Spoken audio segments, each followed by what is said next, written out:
Elden Ring is the newest Dark Souls style game that will kill you more than the Russians who died in the Second World War. By far one of the hardest games I or anyone has played before, this hack and slash gory, one mistake and you're put on a t-shirt looking ass has an amazing open world element that lets you explore a world that for all intents and purposes is amazing.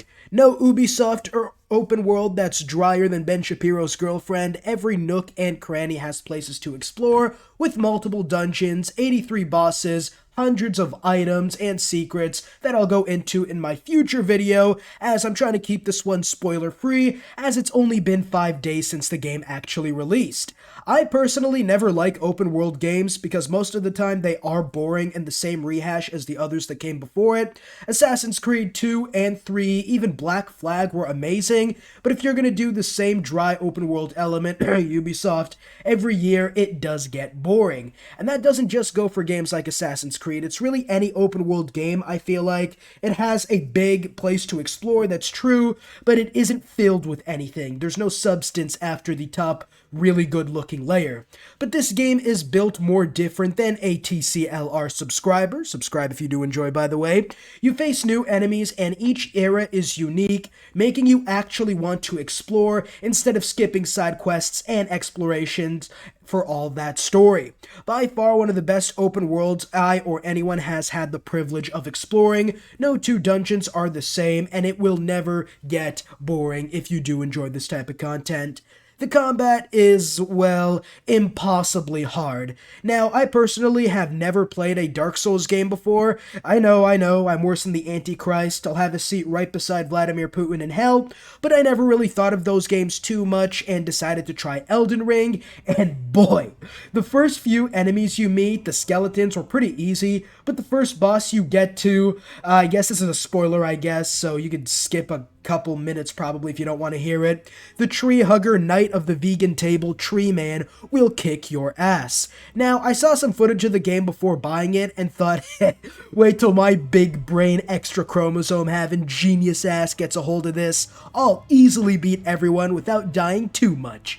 It took me 83 tries to kill Captain Vietnam.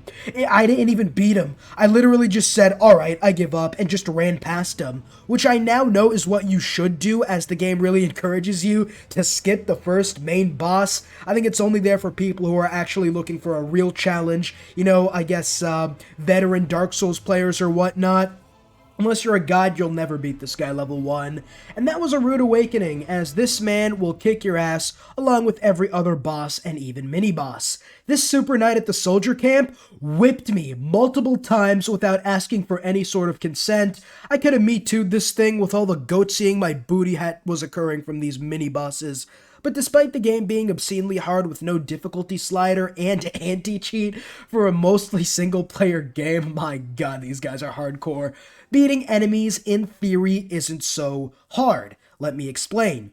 Each enemy has multiple attack animations and combos that require different strategies, which is great. You actually need to be good at the game and not just lucky to beat the bosses. It's not some Pokemon game where if you get one critical hit, you can fluke your way by everyone and beat the game. No, you have 3 health pots usually, and you're going to get 3-shotted by almost every boss. You need to be almost damn near perfect to beat these bosses, especially when you were underleveled like I was for most of the game. The thing is, though, leveling up isn't that hard. You use runes to level up and buy items, and each enemy gives you a good bit, letting you level up fairly quickly. So you can come back and defeat the next JoJo bosses from about, maybe 1 or 2 hours of grinding, which isn't that hard considering how fun it is to actually explore the game. This is required as, aside from a rape whistle, you're really gonna have no defense against any boss when you're underleveled. This isn't like Assassin's Creed Origins, though, where you need 8 side quests just to get to the next story mission. But spending 1 to 2 hours killing enemies and you're good for like the next 2 or 3 hours of story, and you can easily reset the enemies you want to fight by using one of these fireplace thingies, which is excellent pacing, and by the time you're tired of whooping everyone's booty that's lower level than you, you'll be ready for the big dog. Think of it as the 2D game Feeding Frenzy, the game on Big Fish Games where you downloaded the free trial for 2 hours, cause you were broke. You can't eat the big fish right away, but it doesn't get boring eating the smaller fish, because every time you eat a fish, you get bigger. You'll eventually be able to eat the bigger fish until you're finally top dog. The pacing is incredible. The final thing I'm going to say about this, without getting into too much spoilers of course, is the fact that you can see yourself actually getting better at the game, especially if you're new to a Dark Souls style game. There are so many mechanics, dodging, parrying, jerking off in the corner, that do take a lot of skill to know when to use right and which one you should pick. But you don't need to use each skill right at the start. You can get by just rolling like those deer in the early game to dodge, and still be able to win most fights. I played as a samurai in this footage, but did try to prisoner to get some magic done, and the magic system does seem pretty nice. But I really don't see how useful it can really be when the one knight simping for that angry vegan teacher is coming at you at Mach 5 speed. Same thing for archery. By the time you even get a hit in, the man's already on your ass, absolutely sending you guys into outer space. The Skyrim Giant Space program has some competition now. One of my only real complaints is the fact that magic and archery seems to be so far below melee combat effectively that it isn't worth using unless it's for a challenge. Although I'm more cheeks at this game than Sandy from SpongeBob, so take that opinion with a massive grain of salt. The multiplayer aspect does theoretically give survivability to the game, as playing with some friends seems dope. If only I had any. And raiding and hunting other worlds might be something I could do in the future, although I didn't play multiplayer, so again, I really don't know how the Dark Souls multiplayer scene is and how fun it is, so don't take my opinion for that at all. The only problem I had so far are technical ones. In the first boss fight, the tree section, I guess in the lower right area, there was a massive dip in FPS whenever I was there, which let the knight kill me a bunch of times, and throughout the game, there were more, albeit minor, FPS dips that boned me harder than Skeet with Kim Kardashian.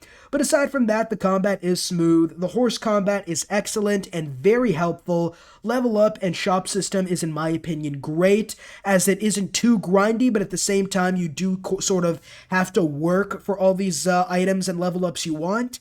The different enemies and dungeons are unique and never get stale. The customization is great, as you can even switch what archetype you want throughout the middle and later stages of the game. I would highly recommend this game only if you know you are okay with dying a lot. This game is different though, as when you die you don't get mad, as it's never going to be a lucky shot or a critical hit or RNG or anything that screws you, it's going to be your skill.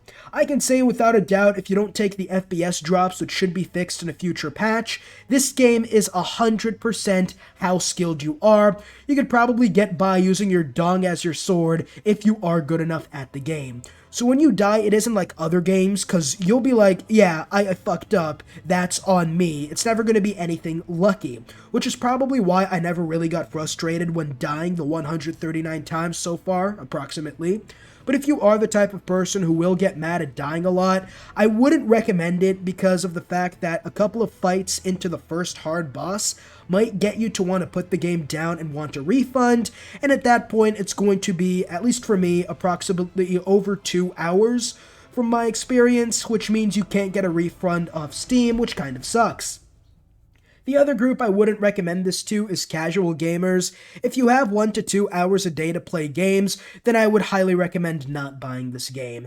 This is a time sink and probably requires 50 hours to really get through, and playing 1 hour a day you'll see absolutely no growth at all, and probably would take you months to see any progress, as it really is all about reaction times and muscle memories and just getting a feel for the game more than anything else, as it is hardcore, and again, it is all about your skill on the keyboard. No luck or RNG whatsoever.